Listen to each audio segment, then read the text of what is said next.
ഇന്ന് തന്നെ ഡൗൺലോഡ് ചെയ്യൂ. കാണൂ നിങ്ങളുടെ ഫേവറേറ്റ് ഷോസ്. ഇത് എന്താ ചെയ്യേണ്ടതെന്ന് എനിക്കറിയാം.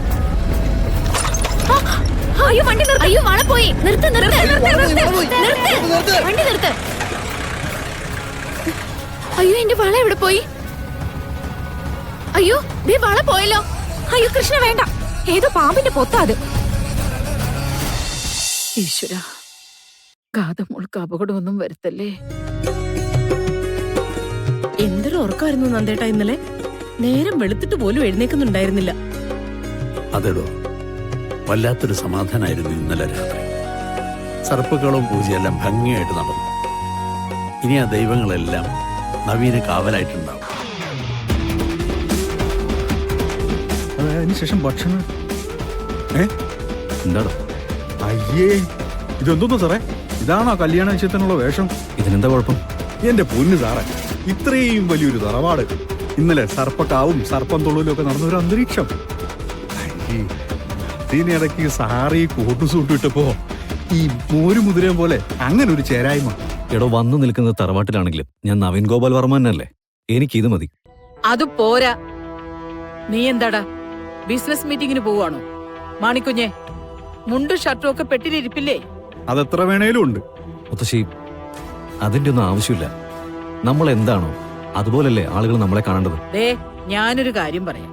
നീ നിർബന്ധ ബുദ്ധി പിടിക്കുന്നതൊക്കെ നിന്റെ ഓഫീസില്, നിന്റെ ബിസിനസ്സില്. ഇത് കളരിക്കൽ തറവാടാ. ഇവിടുത്തെ കാര്യങ്ങൾ നിശ്ചയിക്കാൻ എനിക്കറിയാം. എന്താ മാണിക്കുഞ്ഞെ വിളിച്ചു നിൽക്കുന്നേ? ഡ്രസ് എടുത്തോണ്ടൊന്നും കൊടുക്ക്. ഡ്രസ്സൊക്കെ ഇതിനകത്ത് തന്നെ ഉണ്ട് മുത്തശ്ശി. കോടിമുണ്ട് ഷർട്ടും ഇട്ട് ആദ്യം അമ്പലത്തിൽ പോണം. അവിടെ തൊഴുതു പ്രാർത്ഥിച്ച് നെറ്റിയിൽ ചന്ദനം ഇട്ടിട്ട് വേണം നിശ്ചയം നടക്കുന്ന സ്ഥലത്തേക്ക് വരാൻ. കേട്ടല്ലോ നീ? ഈ മുത്തശ്ശിയുടെ ഓരോ നിർബന്ധങ്ങളും. നിർബന്ധിക്കാൻ മുത്തശ്ശിമാരുള്ളത് കൊണ്ടാടാ ഈ ആചാരങ്ങളും അനുഷ്ഠാനങ്ങളും ഇങ്ങനെയെങ്കിലും നിലനിൽക്കുന്നത്. പെട്ടെന്നാവട്ടെ. ഓ, ഞാൻ പറഞ്ഞപ്പോ സാറ് കേട്ടില്ലല്ലോ. അല്ലേലും അത് അങ്ങനെ തന്നെയാ. കാരണവര് തന്നെയാ, തൊഴിലാളി. മതിയടോ, താനൊരു കാര്യം ചെയ്യും. അകത്തെവിടെയെങ്കിലും ചന്ദനം ഇരിക്കുന്നുണ്ടെങ്കിലേ കുറച്ചും എടുത്തോണ്ട് വാ. അതെന്തിനാ? അത് അമ്പലത്തിൽ പോകുമ്പോ കിട്ടൂല സാറേ. എടോ, എനിക്ക് അങ്ങോട്ടൊന്നും പോവാൻ വയ്യ. തന്നോട് എവിടെന്നെങ്കിലും സംഘടിപ്പിച്ച് കൊണ്ടുവരാൻ പറഞ്ഞാൽ അത് ചെയ്താൽ മതി. ഓ, ഇയാള് നന്നാവത്തില്ല. എന്താ? ഇപ്പൊ കൊണ്ടുവരാന്ന് പറഞ്ഞതാണേ. എന്നാ ചെല്ല്. ഈ മുത്തശ്ശിയെ കൊണ്ട് തോറ്റു. ഇന്നലെ കാര്യങ്ങൾ ശുഭമായി പര്യവസാനിച്ച സ്ഥിതിക്ക് ഇന്നത്തെ പ്രഭാത പൂജ കൂടി കഴിയുമ്പോ എല്ലാം ശാന്തമാകുമെന്ന് പ്രതീക്ഷിക്കാം.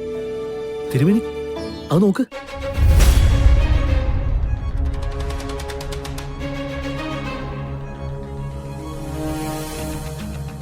എന്തായി കാണണേ? ആചാരം അനുസരിച്ച് പൂജ അവസാനിക്കുന്നതിന് മുൻപ് ദിവ്യനാഗം ഇതിന്ന് ഇറങ്ങാൻ പാടില്ലാത്തതാ. ഇറങ്ങാന്ന് വെച്ചാ അത് സർവനാശത്തിന്റെ സൂചനയാ. എല്ലാം ശുഭമായി തീർന്നുന്ന രീതിയിലാ അവിടെ തറവാട്ടിൽ നിശ്ചയം നടക്കുന്നേ. അതിപ്പോ എന്ത് ചെയ്യും? ഇതിനൊരു പരിഹാരം കാണാതെ നിശ്ചയം നടത്തിയിട്ട് കാര്യമില്ല. പരിഹാരം എന്ന് പറഞ്ഞാൽ ആ കളം വരച്ച കുട്ടിയുണ്ടല്ലോ, ആ കുട്ടി പുറപ്പെട്ടോന്ന് അന്വേഷിക്കുക. ആ കുട്ടിയും സംഘവും രാവിലെ തന്നെ തിരിച്ചുപോയി. തിരിച്ചു വിളിക്കണം. ആ കുട്ടിയുടെ സാന്നിധ്യമില്ലാതെ പരിഹാര പൂജ ചെയ്തിട്ട് ഒരു പ്രയോജനമില്ല. ആരെങ്കിലും പോയി ആ കുട്ടിയെ വിളിക്കൂ. ഇപ്പൊ തന്നെ വിളിക്കാം.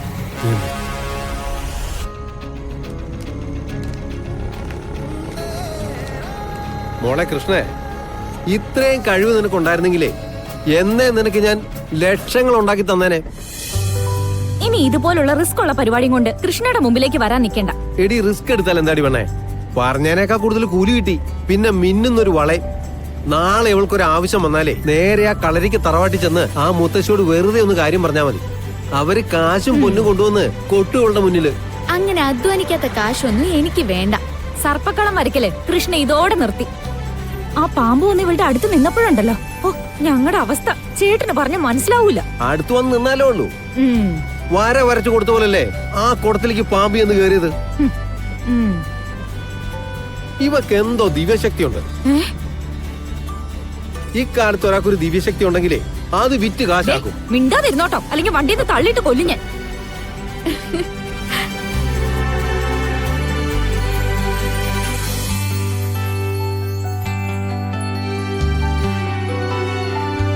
തലക്കുറികൾ തന്നോളൂ.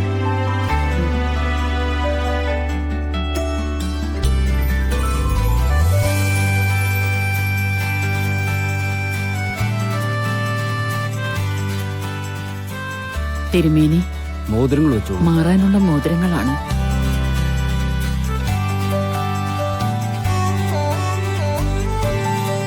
ഈ പയ്യനെ വിളിച്ചോളൂ.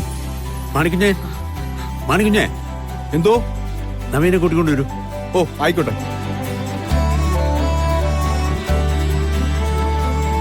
സാറേ, സാറല്ല പെണ്ണ്, ഇത്രയും നാളെ വേണ്ട. മോതിരണി വരെ ഞങ്ങൾ പരസ്പരം കാണില്ലെന്നല്ലേ പറഞ്ഞിരിക്കുന്നത്. അതിന് പെണ്ണ് ദൂരെ എത്തിയിട്ടില്ലല്ലോ. വരുന്നത് വരെ തലയോർത്തി നിൽക്ക് സാറേ. കാഞ്ചന്നേ, ഞാൻ പറഞ്ഞ കാര്യങ്ങൾ ചെയ്യും. ആ ഡീൽ ഇന്ന് നടന്നില്ലെങ്കിൽ കോടികൾ നഷ്ടം വരും. ഈ ചടങ്ങ് കഴിഞ്ഞിട്ട് ഞാൻ പൊക്കോളാം. എടോ, താൻ ഞാൻ പറയുന്നത് കേട്ടാ മതി. ചെല് സാറേ. ഓളോ. കുറെ വിളിച്ചു നോക്കി തിരുമേനി, ഫോൺ എടുക്കുന്നില്ല. ഇനിയിപ്പോ എന്താ ചെയ്യാ?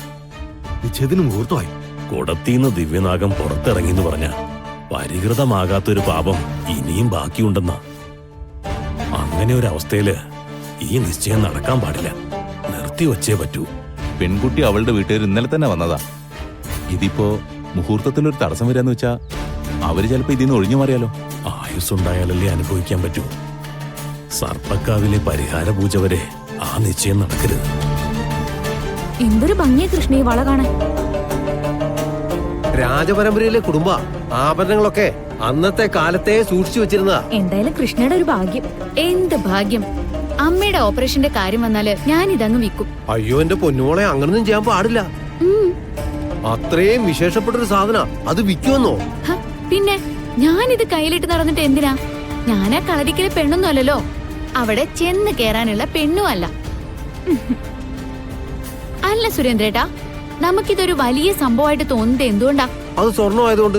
ആ, അപ്പൊ ആ വില കിട്ടിയാലല്ലേ നമുക്ക് എന്തെങ്കിലും ഉപകാരമുള്ളൂ. എന്റെ അമ്മയുടെ അസുഖം മാറ്റുന്നത് എന്തോ അതാണ് ഈ ലോകത്ത് എനിക്ക് ഏറ്റവും വിലപ്പെട്ട കാര്യം. ഇത് എന്താ ചെയ്യേണ്ടെന്ന് എനിക്കറിയാം. അയ്യോ, വണ്ടി നിർത്ത്. അയ്യോ, വള പോയി. നിർത്ത്, നിർത്ത്, നിർത്ത്. വണ്ടി നിർത്ത്. അയ്യോ, എന്റെ വള എവിടെ പോയി? അയ്യോ, ദേ വള പോയല്ലോ. അയ്യോ കൃഷ്ണ, വേണ്ട. ഏതോ പാമ്പിന്റെ പൊത്താ അത്.